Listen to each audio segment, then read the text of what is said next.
ओम सभी को सादर नमस्ते जी। वानप्रस्थ साधक आश्रम रोजड़ से प्रकाशित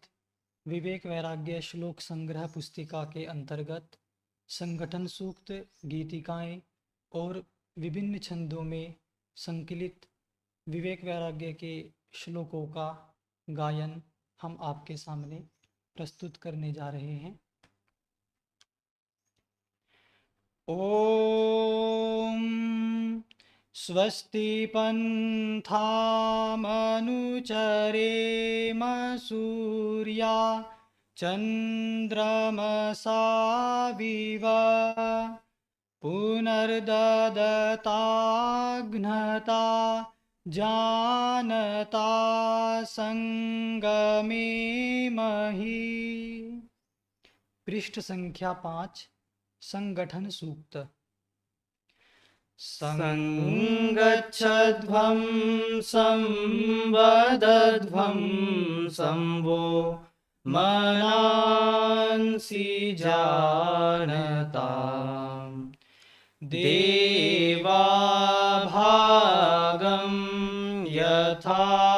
पूर्वे संजानाना उपासते समानीव आकुतिः समाना हृदयानिवः समानमस्तु वो मनो यथा वह सुसहासति संगच्छध्वं संवदध्वं संवो मनांसि जानताम् समानो मन्त्रः समितिः समानी समानं मनः सह चित्तमेषाम् समानं मन्त्रमभिमन्त्र एवः समानेन वो हविषा जुहोमि संगच्छध्वं संवदध्वं संवो मनांसि जानताम् समिद्युवसे वृषन्नग्ने विश्वा न्यर्य आ इडस्पदे समिध्यसे सनो वसून्याभर संगच्छध्वं संवदध्वं संवो मनांसि जानताम् संगच्छध्वं संवदध्वं संवो मनांसि जानताम्। पृष्ठ संख्या 6, समर्पण प्रार्थना। हे विभो आनंद सिंधो मे च मेधादीयताम् यच्च दुरितं दीनबन्धो तच्च दूरं नीयताम् हे विभो आनंद सिंधो मे च मेधादीयताम् चञ्चलानि चेन्द्रियाणि मानसं मे पूयताम् शरणं याचे तावकोऽहम् सेवको नु गृह्यताम् हे विभो आनन्दसिन्धो मे च मेधादीयताम् त्वयि च वीर्यं विद्यते यत् तच्च मयि निधीयताम् या च दुर्गुणदीनता मयि सा शीघ्रं क्षीयताम् हे विभो आनन्दसिन्धो मे च मेधादीयताम् शौर्यं धैर्यं तैजसं च भारते चेक्रियताम् हे दयामय अय्यनादे प्रार्थना मम श्रूयताम् हे विभो आनन्दसिन्धो मे च मेधादीयताम् मे च मेधादीयताम्। पृष्ठ संख्या 51 अनुष्टुप छंदः। धृतिक्षमादमोस्तेयं शौचमिन्द्रियनिग्रहः धीर्विद्या सत्यमक्रोधो दशकं धर्मलक्षणम् भिद्यते हृदयग्रन्थिश्छिद्यन्ते सर्वसंशयाः क्षीयन्ते चास्य कर्माणि तस्मिन् दृष्टे परावरे ध्यायतो विषयान् पुंसः संगस्तेषुपजायते संगात् संजायते कामः कामात् क्रोधोऽभिजायते क्रोधात् भवति सम्मोहः सम्मोहात् स्मृतिविभ्रमः स्मृतिभ्रंशात् बुद्धिनाशो बुद्धिनाशात् प्रणश्यति आत्मानं रथिनं विद्धि शरीरं रथमेव तु बुद्धिं तु सारथिं विद्धि मनः प्रग्रहमेव च इन्द्रियाणि हयानाहुर्विषयांस्तेषु गोचरान् आत्मेन्द्रियमनोयुक्तं भोक्तेत्याहुर्मनीषिणः मनस्यन्यद्वचस्यन्यत् कर्मण्यन्यद्दुरात्मनां मनस्येकं वचस्येकं कर्मण्येकं महात्मनाम् अक्रोधेन जयेत् क्रोधम् असाधुं साधुना जयेत् जयेत् कदर्यं दानेन सत्येनानृतवादिनं न जातु कामः कामानाम् उपभोगेन शाम्यति हविषा कृष्णभर्त्मेव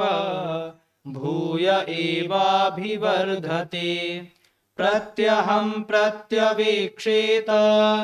नरश्चरितमात्मनः किन्नु मे पशुभिस्तुल्यं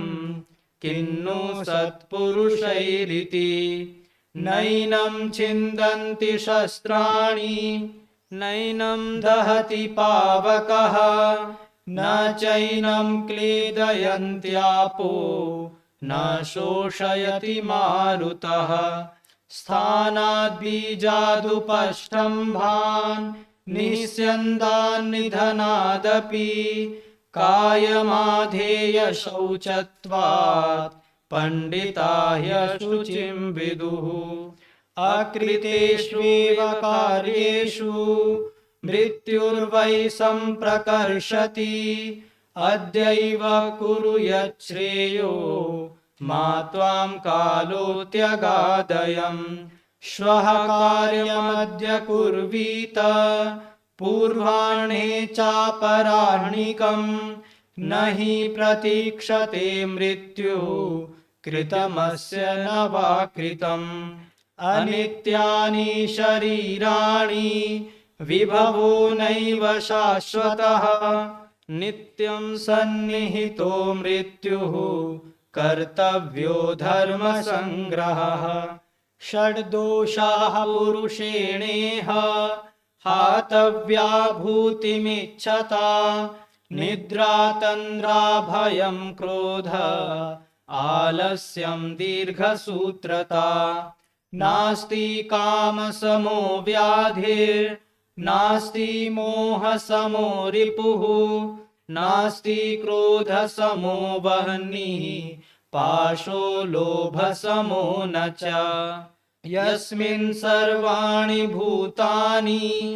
आत्मैवाभूद्विजानतः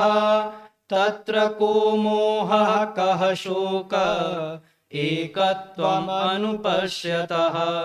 एकः पापानि कुरुते फलं भुङ्क्ते महाजनः भोक्तारो विप्रमुच्यन्ते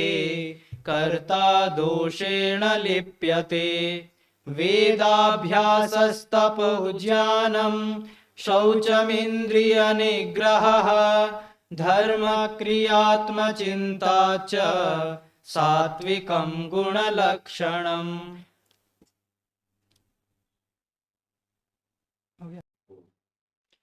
अनेकसंशयोच्छेदी